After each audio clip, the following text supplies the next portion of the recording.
Siempre nos han dicho que lo que nos separa de los animales es la razón. Pero, ¿y si esa fuera la mentira más grande jamás contada? Hay una teoría inquietante que asegura que los animales no son irracionales, sino testigos silenciosos que fingen no entendernos, para convivir sin ser descubiertos. Historia número 1, en el perro del camino. Eran las 3 de la madrugada. Caminaba por el sendero que atraviesa el monte para llegar más rápido a mi casa. Todo estaba en un silencio tan profundo que me zumbaban los oídos. Entonces, lo vi. En medio del camino, iluminado por la luna, había un perro galgo. Estaba tan delgado que se le marcaban las costillas. Pero lo que me paralizó fue su postura. No olfateaba, no movía la cola. Estaba sentado, derecho, mirándome fijo. Intenté convencerme de que era un perro callejero, pero cuando quise rodearlo, giró la cabeza con un crujido extraño, como si sus huesos no estuvieran hechos para ese movimiento. Abrió el hocico y no salió un ladrido, sino una voz humana, áspera, cansada, como la de un anciano. ¿Por qué regresas solo si sabes que no lo estás? El miedo me hizo correr. Sentía que algo venía detrás, pero no eran pasos de animal. Eran pisadas pesadas, como de alguien con zapatos. Llegué a mi casa y cerré todo. Desde entonces, cada noche escucho esa voz detrás de la puerta de mi cuarto, preguntando si ya puede entrar. Y lo que raspa la madera no son garras, son uñas humanas. Historia número 2. La vaca que sonrió. Esto ocurrió en el rancho de mi familia, lejos de todo. Buscaba una becerra que se había salido del corral. La encontré en un potrero viejo, junto a una cerca podrida. Le silbé y se volteó despacio. Se me heló la sangre. En su cara no era normal. Tenía la boca estirada hacia atrás, mostrando dientes blancos y rectos, formando una sonrisa humana que llegaba casi a los ojos. Me miraba con malicia. De pronto, la vaca empezó a levantarse. Sus huesos tronaban como ramas secas y se puso de pie en 2 patas, alcanzando casi 3 metros. Me miró desde arriba y con una voz húmeda me dijo: ¿quieres que te acompañe hasta tu casa? Uy, en la camioneta. Desde ese día, los vecinos dicen que, en la madrugada, se oyen pasos enormes, como si algo caminara alrededor de las casas, buscando entrar. Historia número 3. El gato que copiaba voces. Mi gato siempre fue normal, hasta hace unos meses. Empezó a quedarse horas en las esquinas oscuras, observando. Una noche, estando en la cocina, escuché la voz de mi hijo desde el pasillo. Mamá, tengo frío. Mamá, déjame entrar. Me sorprendió porque mi hijo dormía en su cama. Yo misma lo había arropado. Fui al pasillo y solo estaba el gato, sentado, recto, con pupilas redondas como humanas. Me miró y sonriendo, repitió con la voz exacta de mi hijo: tengo mucho frío, mamá. Corrí a ver a mi niño y dormía profundamente. El gato se quedó afuera, rascando la pared con desesperación. Al día siguiente, encontré marcas en la madera que parecían letras, como si intentara escribir mi nombre. Desde entonces, no dejo que duerma en mi cuarto. Siento que pronto intentará decirme algo más. Historia número 4. A la cabra de la granja. En la granja de mis tíos había una cabra negra, vieja, siempre apartada. Una tarde entré al cobertizo y la vi sobre una caja. No usaba sus patas delanteras. Tenía manos humanas, largas y pálidas, manipulando el cerrojo de la puerta. Me quedé helado.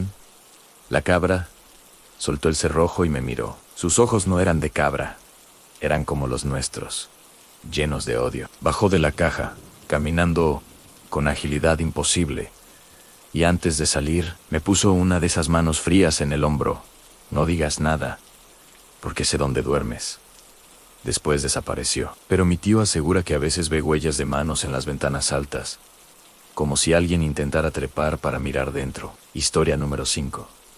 El perro que tomó el lugar. Fue en mi casa, un día de muertos. Habíamos puesto la ofrenda para mi abuelo recién fallecido. De pronto, un perro negro, enorme, entró a la sala.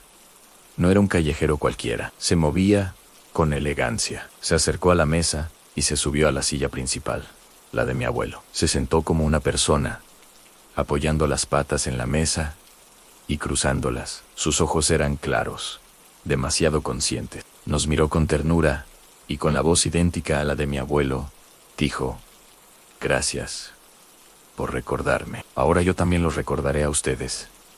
El perro permaneció toda la noche. Al amanecer ya no estaba, pero en el suelo no había huellas de patas, sino de pies humanos, marcados en la ceniza del altar. Historia número 6. El cerdo que no quería comer. Esto me pasó en la granja de mi tío, un lugar donde el silencio del campo suele ser tranquilo.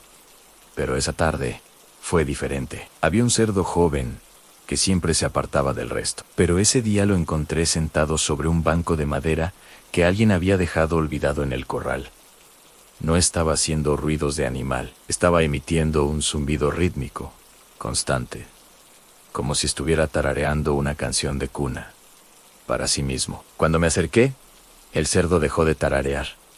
Giró la cabeza con una lentitud que me puso los pelos de punta y me miró con unos ojos cargados de una tristeza profundamente humana. Sin hacer ningún gruñido, el animal señaló con la cabeza hacia la salida y pronunció una sola palabra, clara y seca: «Vete». Lo que más me aterró no fue la palabra en sí, sino que, en cuanto me di la vuelta, el cerdo volvió a su tarareo, sumergido en sus propios pensamientos, como si yo fuera el intruso en su mundo. Historia número 7. Ana Lechuza. En la ventana. Vivo en una zona rodeada de árboles, y por semanas, una lechuza se posaba en el marco de mi ventana todas las noches. Al principio pensé que era normal, pero luego noté que no buscaba insectos. Se quedaba estática, mirándome directamente a los ojos, mientras yo leía o usaba la computadora. Una noche, la curiosidad me ganó y me acerqué al vidrio para ahuyentarla. La lechuza no se movió. Inclinó la cabeza hacia un lado y empezó a mover sus alas de una forma extraña, como si estuviera intentando gesticular o señalar algo dentro de mi habitación. De pronto, empezó a susurrar. No eran chillidos de ave, era el sonido de alguien hablando entre dientes, muy rápido. Pude distinguir perfectamente mi propio nombre y la fecha de mi nacimiento. Cuando retrocedí aterrado, la lechuza golpeó el vidrio 3 veces con el pico, siguiendo el ritmo exacto de un corazón, y se fue volando sin hacer el más mínimo ruido, dejándome con la sensación de que ella sabía más de mi vida que yo mismo. Historia número 8.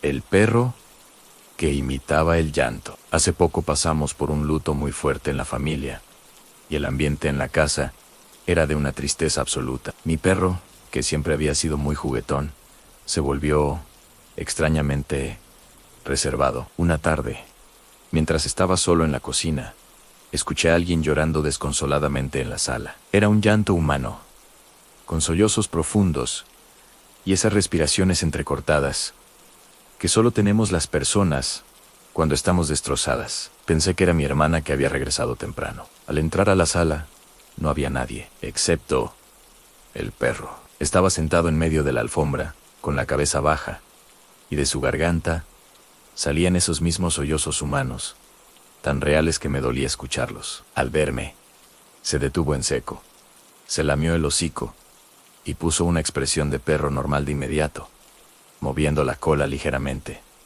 Pero sus ojos estaban completamente secos. Fue como si hubiera estado practicando el sonido del dolor humano por puro morbo, solo para ver si podía engañarme. Ahora, a veces lo escucho reírse bajito en la oscuridad del pasillo cuando cree que ya me dormí. Y esas fueron todas las historias del día de hoy. Los animales saben cosas que nosotros ignoramos. A veces se cansan de fingir y muestran lo que esconden bajo la piel. Dicen que cuando hablan con nuestra voz, dejan de ser animales. Se convierten en algo que no pertenece aquí. ¿Has mirado bien a tu perro últimamente? ¿Estás seguro de que lo que ves en sus ojos es instinto? ¿O es algo esperando a que cierres los ojos para hablar? Déjame tu experiencia en los comentarios. No olvides dar like y suscribirte